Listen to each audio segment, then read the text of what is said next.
आगे देखिए छात्रों, दाता है पेड़। कभी कहते हैं कि पेड़ क्या है? दाता। दाता माने देने वाला। जड़, तना, शाखा, पत्ती, पुष्प, फल और बीज हमारे लिए ही तो पेड़ की हर। देखिए छात्रों, आगे कभी कहते हैं कि पेड़ दाता है। दाता है पेड़। जड़, तना, शाखा, पत्ती, पुष्प, फूल और बीज हमारे लिए ही तो पेड़ की हर एक चीज।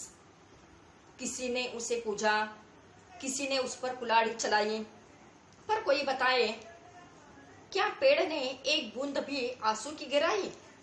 कभी पूछना चाहते हैं कि पेड़ रोता नहीं। मनुष्य चाहे उस पर कितना भी दुर्व्यवहार करे उसके साथ, लेकिन वो कभी रोता नहीं।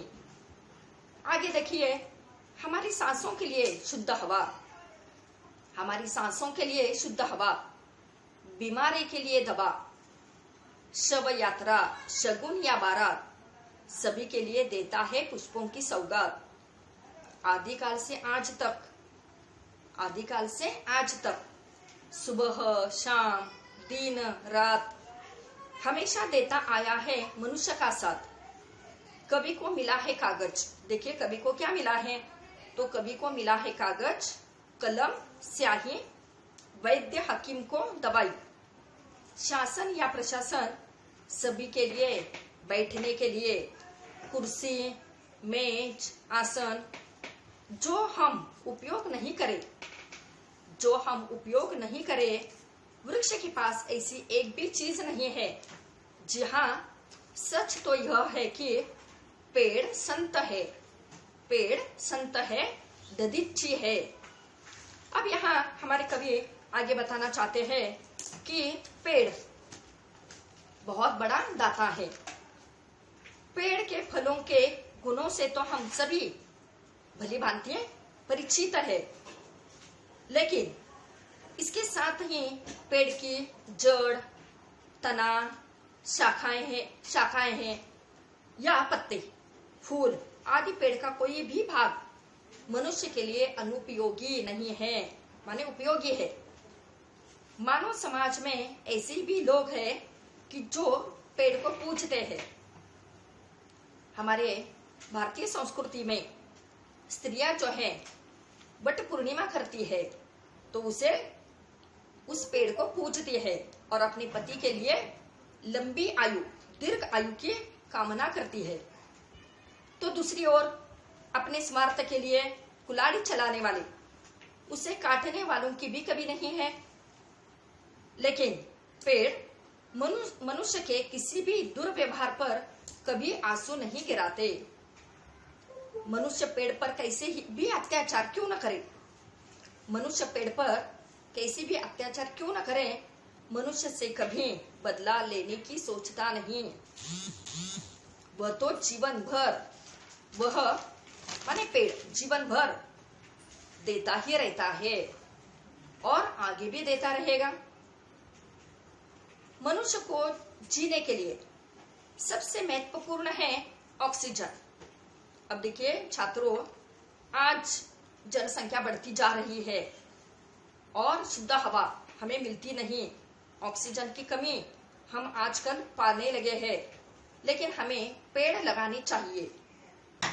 तो ऑक्सीजन हमें पेड़ देते हैं, जो पेड़ पौधों से हमें मिलता है। जब मनुष्य सांस लेता है तो कार्बन डाइऑक्साइड बाहर निकालते हैं। यह कार्बन डाइऑक्साइड पेड़ शोषित कर लेते हैं, माने दुर्गुण शोषित कर सद्गुणों को पेड़ प्रेषित करता है और मनुष्य जीवन के लिए जरूरी ऑक्सीजन पेड़ हमें प्रदान करते हैं। अब पेड़ हमें क्या क्या देता है? देखिए कवि ने यहाँ पर हमें कहा है कि पेड़ हमें अनेक, जो रोगी है, बीमार व्यक्ति है, उन रोगियों के लिए विभिन्न औषधियां देता है। किसी भी शव यात्रा हो, किसी की शव यात्रा हो या किसी शुभ कार्य में फूलों की सौगात हमें भेंट के रूप में देता है। किसी की बारात हो तो पेड़ अपने घर के सामने सजावट के लिए फूलों का उपहार भी तो देता है।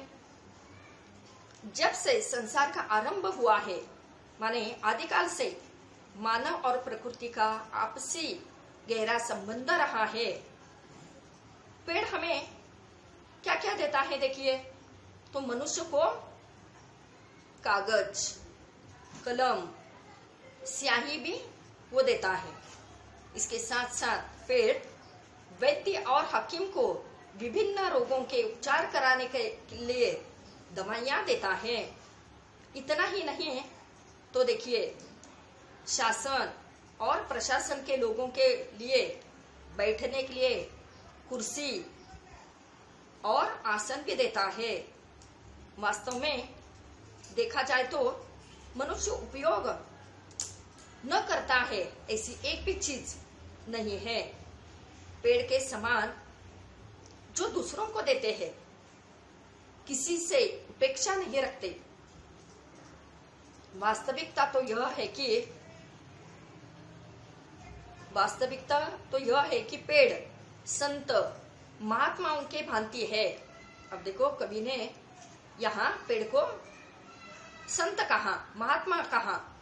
जिस प्रकार दधीचि ऋषि जो है, उन्होंने देवताओं की रक्षा के लिए उस अपनी हड्डियों का अस्त्र बनाया था और जीते जी अपनी अस्थियों को दान दिया था, उसी प्रकार बिना किसी स्वार्थ के पेड़ मनुष्य को जीवन भर देता ही आया है।